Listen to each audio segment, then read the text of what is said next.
മലപ്പുറം കാസർഗോഡ് വിവാദ പ്രസ്താവനയിൽ മന്ത്രി സജി ചെറിയാനെ വിമർശിച്ച സമസ്ത മുഖപത്രം. ഉത്തരേന്ത്യയിൽ നരേന്ദ്രമോദിയും അമിത്ഷായും പയറ്റുന്ന പ്രചാരണ തന്ത്രമാണ് സജി ചെറിയാൻ കേരളത്തിൽ പയറ്റുന്നതെന്നാണ് വിമർശനം. CPM കേന്ദ്ര കമ്മിറ്റി യോഗത്തിന് പിന്നാലെ സജി ചെറിയാന്റെ പ്രസ്താവന വരുന്നത് ആസൂത്രിതമാണെന്നും സുപ്രഭാതത്തിന്റെ മുഖപ്രസംഗത്തിൽ വിമർശിക്കുന്നു. BS രഞ്ജിത്തുണ്ട് വിവരങ്ങൾ നൽകാൻ. Good morning Ranjith. ഈ വലിയ വിമർശനം ഇതിൽ സജി ചെറിയാനെതിരെ ഉയരുന്നുണ്ട്. പ്രത്യേകിച്ചും CPM നേതാക്കളടക്കം ഇക്കാര്യത്തിൽ ഒരു പിന്തുണയുമില്ല. ഈ സമസ്ത മുഖപത്രത്തിലെ വിമർശനം എങ്ങനെയാണ്?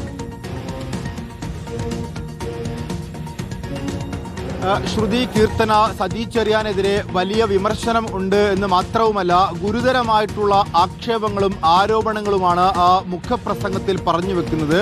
NSSന്റെയും SNDPയുടെയും പ്രസ്താവനയ്ക്ക് പിന്നാലെയാണ് സജി ചെറിയാൻ ഇത്തരത്തിലുള്ള ഒരു വിഷലിപ്തമായ പരാമർശം നടത്തുന്നത്.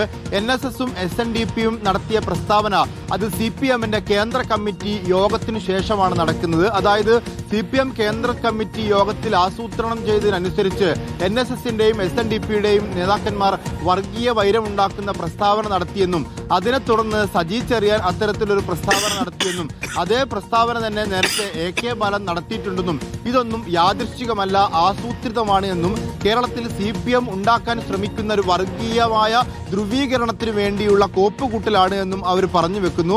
മാത്രവുമല്ല, മതം നോക്കി അല്ലെങ്കിൽ പേര് നോക്കി ആളുകളെ സ്ഥാനാർത്ഥികളെ തിരിച്ചറിയാൻ സാധിക്കും എന്നുള്ള പ്രസ്താവന ഉത്തരേന്ത്യയിൽ നരേന്ദ്രമോദിയും അമിത്ഷായും ഒക്കെ പയറ്റുന്ന തന്ത്രമാണ് എന്നും കേരളത്തിൽ മലപ്പുറത്തും കാസർകോട്ടുമുള്ള സ്ഥാനാർത്ഥികളെ ജയിച്ച സ്ഥാനാർത്ഥികളുടെ പേര് മാത്രം നോക്കിയാൽ പോരാ, കോട്ടയത്തും ആലപ്പുഴയിലുമൊക്കെ അങ്ങനെ പരിശോധിച്ചാൽ അതിലും ചില യാഥാർത്ഥ്യങ്ങൾ ബോധ്യപ്പെടുമെന്നുമുള്ള ഒരു ഗുരുതരമായ ആരോപണവും ആക്ഷേപവും കൂടി സമസ്ത മുഖപത്രത്തിൽ പറഞ്ഞു വെക്കുന്നുണ്ട്. ഏതായാലും കേരളത്തെ വർഗീയമായി ധ്രുവീകരിക്കാനുള്ള ശ്രമം സർക്കാരിന്റെയും CPMന്റെയും ഭാഗത്തുണ്ടാവുന്നു. അത് ഏറ്റവും വേഗത്തിൽ അവസാനിപ്പിക്കണം എന്നുള്ളതാണ്. അതില്ലെങ്കിൽ കേരളത്തിന്റെ മതേതര മനസ്സിനെ അത് വികൃതമാക്കും എന്നും സുപ്രഭാതം മുഖപ്രസംഗം പറഞ്ഞു വെക്കുന്നു. എന്തായാലും വിവാദ പരാമർശത്തിൽ സജി ചെറിയാനെതിരെ രൂക്ഷമായ വിമർശനമാണ് ഉയർന്നുകൊണ്ടിരിക്കുന്നത്. VS രഞ്ജിത്താണ് വിശദാംശങ്ങൾ നൽകിയത്.